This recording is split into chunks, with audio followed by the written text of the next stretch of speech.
মাই god, রিলিজের আগে সাইয়ারা নায়িকার জমজমাট স্ক্যান্ডাল। পরকীয়ায় এ তো মনে হচ্ছে বানি কাপুরকেও ছাড়িয়ে যাবে। আর ওদিকে 51 বছরের মালাইকা অরোরাও তার লাভ লাইফ 4th গিয়ারে চালাচ্ছেন। কিন্তু তার এবারের বয়ফ্রেন্ডকে দেখে ফ্যানরা একেবারে শকড। চলুন শুরু করা যাক আজকের গল্প আর গসিপ। ইয়েস, সাইয়ারা দেখি বক্স অফিসে একেবারে আগুন লাগিয়ে দিয়েছে। ওপেনিং ডেতেই 25 কোটির ব্যবসা করে ফেলেছে। মনে হচ্ছে এটাই হতে যাচ্ছে এই সময়ের কাহনা প্যার হে। তবে সেখানে ঋত্বিক রোশন ছিল আসল স্টার, আর সাইয়ারাতে টেক অফ করেছে এর নায়িকা অনিত পাড্ডা। অনিত কিন্তু কোনো স্টার কিড নয়, তার নায়ক আহানি বরং চাঙ্কি পান্ডের ভাইয়ের ছেলে। অনিত কিন্তু আবার কোনো মিস ওয়ার্ল্ড জিতেও আসেনি। তাহলে ইয়াশরাজ ফিল্ম তাদের ওপরে 60 কোটি রুপি ইনভেস্ট করছে কেন? আসল ব্যাপার হচ্ছে আদিত্য চোপড়া এখন এই অনিতের প্রেমে হাবু ডুবু খাচ্ছে। অনিতের বয়স এখন 22 আর আদিত্যার 54। কোটি টাকার ক্যারিয়ারের জন্য এখন এই বাবার বয়সী প্রডিউসারের সাথেই বেচারাকে প্রেম করতে হচ্ছে। পাঞ্জাবের মেয়ে অনিত এসেছেন অমৃতসরের একটি মধ্যবিত্ত শিখ ফ্যামিলি থেকে। তিনি পড়াশোনাতেও কিন্তু বেশ ভালো ছিলেন। দিল্লির জেসাস অ্যান্ড মেরি কলেজ থেকে রাষ্ট্রবিজ্ঞানে স্নাতক ডিগ্রি নিয়েছেন। কিন্তু বলিউডের নেশায় সেও এখন আদিত্য চোপড়াকে সার্ভিস দিয়ে যাচ্ছে। তার মডেলিং ক্যারিয়ারে ইনস্টাগ্রামে মাত্র 37,000 ফলোয়ার ছিল, এখন সেটা 1 লাফে 2.5 লাখ পার হয়ে গেছে। ওরে, তার উপর ইয়াশরাজের নেক্সট 3টা বিগ বাজেটের সিনেমায়ও তাকে নায়িকার রোলে দেখা যাবে, আর সেখানে পার ফিল্ম তাকে পে করা হবে 2 কোটি রুপি। আর এদিকে জানা গেছে সবকিছু মিলিয়ে আদিত্য চোপড়ার বউ রানী মুখার্জি এখন খুবই ডিস্টার্বড।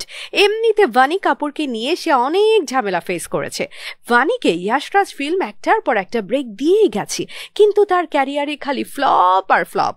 এরপরেও বানির প্রতি আদিত্য চোপড়ার এই এক্সট্রা খাতিরের কারণটা ইন্ডাস্ট্রির সবাই জানে। বানিকে আসলে তার সিক্রেট গার্লফ্রেন্ডই বলা যায়। ঘরে বউ রেখে নায়িকাদের সাথে প্রেম করাটা আদিত্য চোপড়ার পুরনো রোগ। এমনকি রানী মুখার্জির সাথেও তিনি কিন্তু এই কাজটাই করেছিলেন। এখন দেখার বিষয় এই প্লে বয় জামাইকে রানী সামলায় কিভাবে। আর ওদিকে কম বয়সী ছেলেদের প্রতি মালাইকার মনে হয় একটা অবসেশন আছে। তার long term boyfriend Arjun Kapoor ছিল তার চাইতে 12 বছরের ছোট। এর সাথে ব্রেকআপের পর কিছুদিন তাকে এক সুগার ড্যাডির সাথে দুবাই আর মালদ্বীপে চিল করতে দেখা গিয়েছিল, কিন্তু এবার তিনি তার আগের ফর্মে ফিরে গেছে। মালাইকা এখন ছুটি কাটাচ্ছে ইটালির টাস্কানি শহরে। তার ইনস্টাগ্রাম খুললেই এখন সেখানকার পোস্ট দেখা যায়। তার সাথে তার 22 বছরের ছেলে আরহানও আছে। সেখানে তাদের একসাথে সাইকেল চালাতে বা সাঁতার কাটতে দেখা যাচ্ছে। আর ওদিকে পাপারাজ্জিরা ঠিকই বের করে ফেলেছে তাদের সাথে আরহানের বেস্ট ফ্রেন্ড ভিকিও আছে। ইন্টারেস্টিং ব্যাপার হচ্ছে এই ভিকি নাকি এখন মালাইকার হট ক্রাশ। তাহলে ছেলে কি এখন মায়ের বিয়ের ঘটকালি করছে? Oh no! ভিকি অবশ্য নিজেও 1 কোটিপতির ছেলে।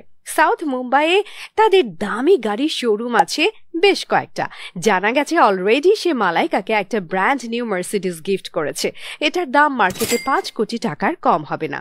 সেটা না হয় বুঝলাম, কিন্তু ছেলেকে নিয়ে তারই বেস্ট ফ্রেন্ডকে লাভার বানিয়ে একসাথে বেড়াতে যাবার লজিকটা কি? নাকি এদের কাছে রিয়েল লাইফটাও একটা বলিউড মুভি? কে জানে। ফ্রেন্ডস, আপনারা কি জানেন বলুন তো, জানিয়ে দিন কমেন্ট সেকশনে। কি মনে হয় না মনে হয় সবকিছু জানান। সো কথা হচ্ছে নেক্সট ভিডিওতে। বাই।